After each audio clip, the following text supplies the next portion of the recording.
9th class के विद्यार्थी, चलिए आज जो आप लोग के पास वीडियो भेजे हैं उस वीडियो को देखने के लिए आप सभी विद्यार्थियों को धन्यवाद देता हूं। और 9th क्लास के विद्यार्थी अब तक जो फिजिक्स का वीडियो देखा उन सारे वीडियो से आप लोगों ने देखा होगा कि करीब करीब आपका 2 चैप्टर कंप्लीट होने जा रहा है। और पिछले वीडियो में हमने कुछ न्यूमेरिकल भी भेज दिए थे आप लोगों के लिए। तो आज चलिए उसी चैप्टर यानी फोर्स जो चल रहा था, बल और गति, ये दोनों को हम लोग एक साथ ले रहे थे, मोशन एंड फोर्स। तो अब तक हम लोग गति का जो नियम लिखा यानी हम लोग जो लिखवाए आप लोग को भेजे, तो उसमें हमने 2 नियम का क्लियर किया। और न्यूटन की गति का दूसरा जो नियम भेजा, वह नियम को ऐसे एक तरीका से तो आपके पास चला गया वीडियो, उसी को आजकल कुछ नई नई जो किताबें मार्केट में आ रही है, वह न्यूटन की गति के दूसरा नियम को संवेग के पद में व्यक्त कर रहा है। जबकि आप लोग जितने पुरानी किताब देखेंगे तो न्यूटन के गति का दूसरा नियम जो था वह एक्सीलरेशन और मास, ये दोनों को लेकर चल रहा था। ठीक है, तो चलिए एक हम आप लोग को पहले बता चुके हैं, आज हम लोग सेकंड बात करें हम लोग। तो चलिए आप लोग चैनल को पहले सब्सक्राइब कर लें जो लड़के नहीं किए हैं करके। ठीक है, तो आइए तो देखा जाए आज के टॉपिक में। आप लोग को देखा जाए याद होगा कि न्यूटन जो बताया था कि ना, न्यूटन का कार्य गति का द्वितीय नियम देखा। तो द्वितीय नियम में आप लोग को हमने जो बताए उस नियम से एक फार्मूला तो आप लोगों ने निकाल दिया, यानी आपने यही पढ़ा वहां पे जो अगले दिन देखिए, यानी आप लोग को बताया बल। और बल में तुम लोग को यही 2 चीज बताया कि बल जो होता है यानी द्रव्यमान और त्वरण का गुणनफल होता है। यही चल के उन्होंने यानी कि एक बराबर जो आप लोगों ने बोला था कि एक बराबर हो गया यानी m में हो गया, यही ना कहते हम लोग। देखा है इस तरह से। अब देखिए मात्रा भी करीब करीब आप लोग क्लियर हो गया। कारण कि आप लोग को अगर कहता है कोई आदमी बोलता है कि बताओ जी कि बल का SI मात्रक क्या होगा, तो SI मात्रक में अगर निकालते हो तो यहाँ पर 2 ही चिन्ह है जी, एक देखा है द्रव्यमान है, दूसरा त्वरण है। तो द्रव्यमान का मात्रक तो आप लोग बताइए किलोग्राम कहिएगा, कहोगे ना, यानी किलोग्राम हो गया। ठीक है, और त्वरण का मात्रक क्या हो गया, तो मीटर प्रति सेकंड स्क्वायर हो गया। नहीं, जिसको संक्षिप्त रूप में अगर कहते हो तब किलोग्राम बोलते हो और मीटर प्रति सेकंड स्क्वायर कहते हैं। तो अगर फार्मूला के माध्यम से अगर कहा जाए तब बल का SI मात्रक होना चाहिए किलोग्राम मीटर प्रति सेकंड स्क्वायर होना चाहिए कि नहीं। लेकिन चूंकि बताओ बल का जो खोज किया वो किसने किया, न्यूटन ने किया। तो न्यूटन ने किया, इसलिए यहाँ बल के मात्रक के रूप में न्यूटन का नाम याद किया गया। तब यहाँ पर मानी गई यहाँ पे कि चूंकि अब यहाँ पर बताइए 1 किलोग्राम यानी मीटर प्रति सेकंड स्क्वायर बराबर यहाँ कहा गया कि 1 न्यूटन होता है। ठीक है, मानी गई। ठीक है, चूंकि न्यूटन ने ही सारा काम किया, इसलिए यहाँ पर आप लोगों ने कहा कि बल का यानी SI मात्रक, तो SI मात्रक के रूप में याद किया गया किनको, यानी न्यूटन, जिसको हम लोग कैपिटल N से हम लोग डिनोट करते हैं। ठीक है, अब यहाँ पर तुमको देखा जाए कहे कि बताओ 1 न्यूटन की परिभाषा। ठीक है, कहेगा कि 1 न्यूटन किसे कहते हैं।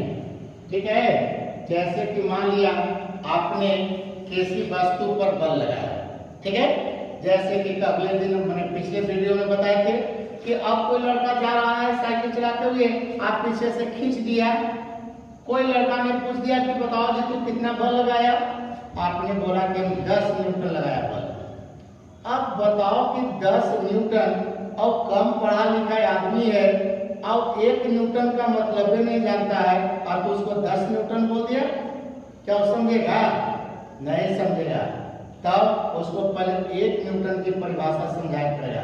तब तुमसे कहेगा चलो 1 न्यूटन हम कहते हैं कितना को, है ना, बोले नहीं? तो यहाँ पर देखिए 1 न्यूटन कितना को आता है, 1 किलोग्राम मीटर प्रति सेकंड स्क्वायर बोले हो।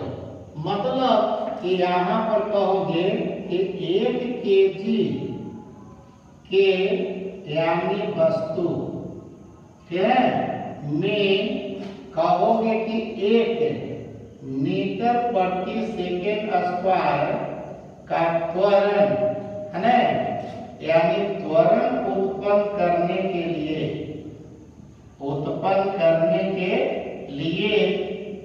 यानी कहता है कि वस्तु पर, ठीक है ना, यानी वस्तु पर यानी जितना बल लगाया जाता है, ठीक है, जितना बल लगाया जाता है, ठीक है, लगाया जाता है उसे 1 न्यूटन कहते हैं। क्या कहते हैं? 1 न्यूटन कहते हैं। बात समझ गए ना? अब बताइए वो कहा दिया 10 न्यूटन, तो उसको बोलो कि 10 केजी, या तो 10 यहाँ कर दो और नहीं तो फिर 10 यहाँ कर दो। बोलेगा कि 1 केजी की वस्तु में 10 मीटर प्रति सेकंड स्क्वायर का त्वरण उत्पन्न करने के लिए, तो चूंकि हो जाएगा 10 और ये जाएगा 1, तो 10 में 1 से गुना कीजिए 10। अगर यहाँ पर 10 तो यहाँ पर कर दिए, मतलब 10 केजी की वस्तु में 1 मीटर प्रति सेकंड स्क्वायर का त्वरण उत्पन्न करने के लिए ऐसे बोलेगा। क्लियर है? मतलब दोनों का गुना करना पर 10 आना चाहिए, तो ये 10 तो यहाँ 1 कर दीजिए, अगर यहाँ 10 कर दो तो यहाँ 1 कर दीजिए, बस में, तो वो आपको 10 न्यूटन का परिभाषा हो गया। ऐसे 25 न्यूटन बोल दिया तो उसको डिफाइन कर दीजिए। तो ये हो गया बल का एसआई मात्रा की बात करते हैं। अब देखेंगे फिर हम लोग कहेंगे, अब यही तुमसे कहेगा कि बल है, आप बल का अब देखिए सीजीएस। अब सीजीएस अगर मात्रक निकालते हो तब बोलिएगा। तो यहाँ पर बताओ, पहले तो आपने द्रव्यमान का, तो द्रव्यमान का मात्रक तो ग्राम लीजिएगा, ठीक है। उसके बाद त्वरण कहोगे, तो त्वरण के लिए क्या लीजिएगा, तो सेंटीमीटर यानी प्रति सेकेंड स्क्वायर कहोगे। जिसको शॉर्ट में लिखना कहोगे तो जीसीएम कहोगे और प्रति सेकेंड स्क्वायर कहोगे।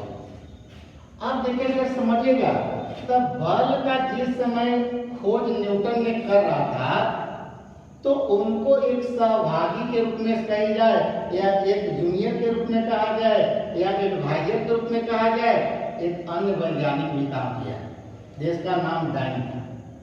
अब उस डाइन को भी देखिए यहाँ पर नाम याद किया गया और यहाँ पर बताया गया कि चूंकि यानी 1 यानी ग्राम सेंटीमीटर प्रति सेकेंड स्क्वायर, ठीक है। अब इतना ही को देखिए आपने कहते हैं एक डाइन, कौन सी, एक डाइन बोलते हैं, जरा समझिएगा। अब यहाँ पर देखिए डाइन का मतलब गांव घर वाला डाइन नहीं है कि हाँ ये गांव में डाइन है, वो उसको खा गया, उसको भूत प्रेत कर दिया, वो डाइन नहीं। हालांकि लोगों का सेंस से ही है, पढ़े लिखे लोग तो डाइन बोलता है ना कि डाइन ऐसी चीज है जो किसी पर लगता है तो उसमें कुछ न कुछ प्रभाव डाल देता है। इसलिए डाइन यहाँ पर होनी चाहिए, तो डाइन देखिए वहां पर लोगों ने इस्तेमाल कर दिया कहा। अब यहाँ पर चूंकि देखिए एक डाइन माना गया 1 ग्राम सेंटीमीटर प्रति सेकेंड स्क्वायर, इसलिए यहाँ पर देखिए कहा गया कि बल जो होता है यानी बल का यानी सीजीएस, तो सीजीएस जो मात्रक हो गया इसका नाम हो गया डाइन। क्या कहते हैं, डाइन बोलते हैं। आपका एसआई मात्रक तो न्यूटन हो गया, लेकिन सीजीएस मात्रक का डाइन हो गया। अब कोई कहेगा कि चलो यानी न्यूटन और डाइन में क्या संबंध होगा, ठीक है। यहाँ पर कहे कि चला गया न्यूटन हो गया और दूसरा हो गया कौन चीज, डाइन। तो कहेगा कि न्यूटन डाइन में यानी संबंध बताइए कि दोनों में संबंध क्या होता है, ठीक है। तो देखिएगा लड़के आप यहाँ पे आपने बोला कि 1 न्यूटन, अब बताएंगे सब लड़के कि 1 न्यूटन बराबर आपने क्या बोला, तो यहाँ पर आपने बोला है कि 1 किलोग्राम यानी मीटर प्रति सेकंड स्क्वायर। अब इसको लाना चाह रहे हैं देखिए डाइन में, एक डाइन देखिए इतना ग्राम सेंटीमीटर लाए हो, तो इसका मतलब है कि यहाँ पर कहोगे 1 न्यूटन बराबर 1 केजी है, तो कहोगे 1 केजी आप गुना कर सकता है कि 1 मीटर प्रति सेकंड स्क्वायर।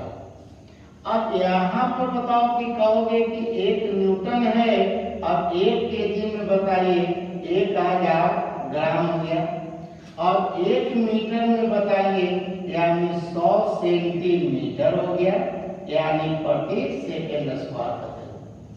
अब यहाँ पर बताइए 3 2 5 0 हो गया, इसका मतलब रहेगा कि देखिए 1 न्यूटन हो गया बराबर 10 के पावर 5 इतना डाइन कहोगे, नहीं कहोगे।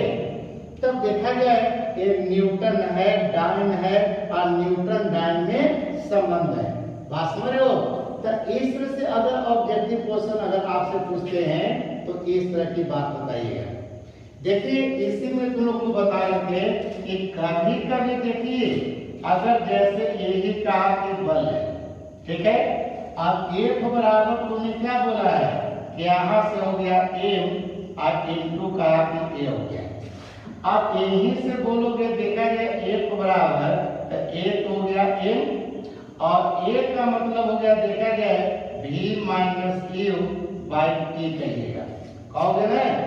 अब यहीं से बताए कि आपने कहेगा कि एक बराबर अब गुना करोगे तो एम भी हो गया और माइनस कहोगे एम यू और बटे में क्या कहेगा टी कहिएगा। अब यहाँ भी का मतलब क्या हो गया अंतिम वेग और यू का मतलब प्रारंभिक वेग। तो एम भी के बारे में तुम लोग बताओगे पढ़ा है, पढ़े हो कि नहीं। संवेग बराबर याद है ना, आप लोग को बताया कि पी बराबर क्या होता है यानी एम भी बताए हैं। इसका मतलब है कि यहाँ से आपने एक बराबर कर सकते हैं यानी P2 माइनस P1 और बटे में T कर सकते हो। जहाँ पर कहेंगे आपने कि P2 का मतलब हो गया देखा जाए अंतिम संवेग हो गया, क्या बोलते हैं वस्तु का अंतिम संवेग, और P1 का मतलब क्या हो गया यानी वस्तु का प्रारंभिक संवेग कहिएगा, क्या कहते हैं यानी प्रारंभिक संवेग। तो एक तो आपने बोला कि एक बराबर ए में हुआ, दूसरा एक बराबर ए भी फॉर्मूला हो गया, यानी कि बल को बताया कि सदिश राशि कहते हो, ए संवेग हो गया, ए आपका संवेग हो गया। तो कभी कभी देखिए बल की परिभाषा हम कैसे लगाते हैं, कहते हैं कि किसी वस्तु पर आरोपित बल, सुनिएगा, किसी वस्तु पर लगाया गया बल वस्तु के संवेग परिवर्तन के दर के बराबर होता है। लिखिएगा कॉपी पर, लिख रहे हैं किसी वस्तु पर लगाया गया बाहरी असंतुलित बल, किसी वस्तु पर लगाया गया बाहरी असंतुलित बल उस वस्तु के संवेग परिवर्तन के दर के बराबर होता है। क्योंकि नीचे में देखो टाइम लगा है समय, इसलिए जहां पर समय लगा रहता है वहीं पर दर लगाते हो। देखो कहता है त्वरण, तो कहता है वेग परिवर्तन की दर को त्वरण कहते हैं, तो त्वरण के बटे में भी टी लग नहीं है। तो जहां भी दर कह देगा तो वहां समझना कि टाइम है। क्लियर है। तो इतना चीज आप लोग थोड़ा सा आज तैयारी कीजिए आप लोग, फिर हम लोग पिछले चीजों को देखते हुए और आगे बढ़ेंगे, आगे प्रॉब्लम भी बताएंगे, न्यूमेरिकल भी बताएंगे। आप लोग थोड़ा सा इससे इंटरेस्टेड रहे। तो चलिए आज यहीं पर क्लास को स्टॉप करते हैं। धन्यवाद, गुड नाइट।